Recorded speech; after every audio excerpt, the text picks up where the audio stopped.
December 6, 1972. Eugene Cernan, veteran astronaut and commander of Apollo 17. He would be the last Apollo astronaut to stand on the surface of the moon.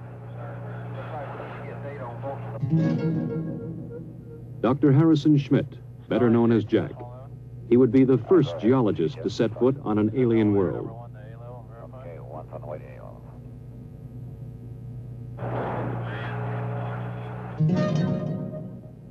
Ronald Evans, command module pilot. He would remain in lunar orbit, operating a battery of experiments that would take this last close look at the moon. In the year 1675, Sir Isaac Newton was asked by his fellow scientist, Robert Hooke, how he had accomplished so much. "If I have seen further," Newton wrote, "it is by standing on the shoulders of giants."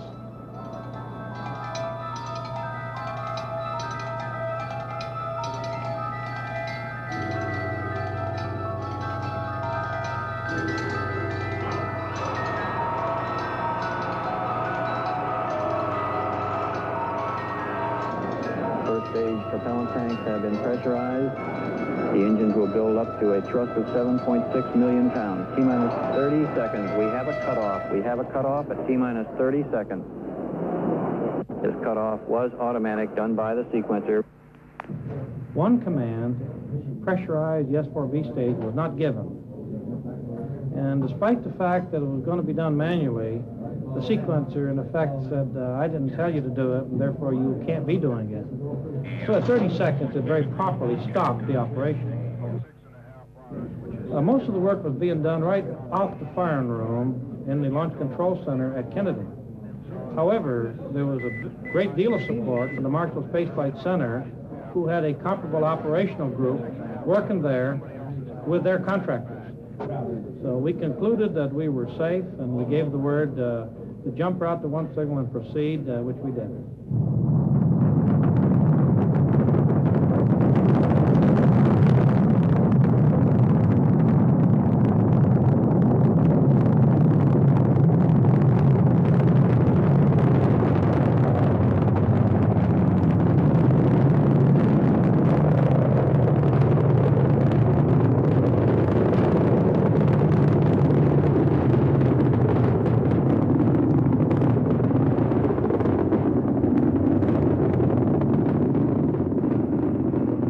Houston, you are go for orbit. Go for orbit. Those are kind words, Robert. We're go for orbit here.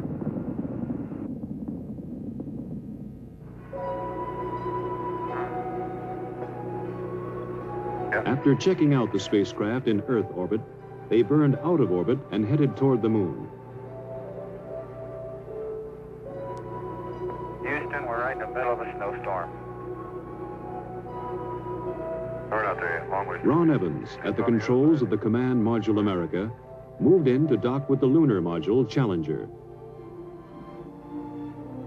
They pulled Challenger free of the booster's third stage, then continued the 3-day coast to the moon.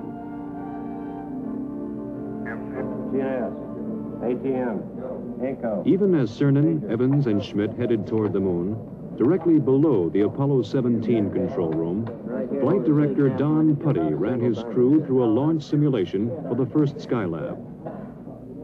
As you're probably well aware, we are still working on other programs, Skylab being the prime effort starting in the spring of next year. We're also working on the cooperative mission with the Russians, which will take place in 1975.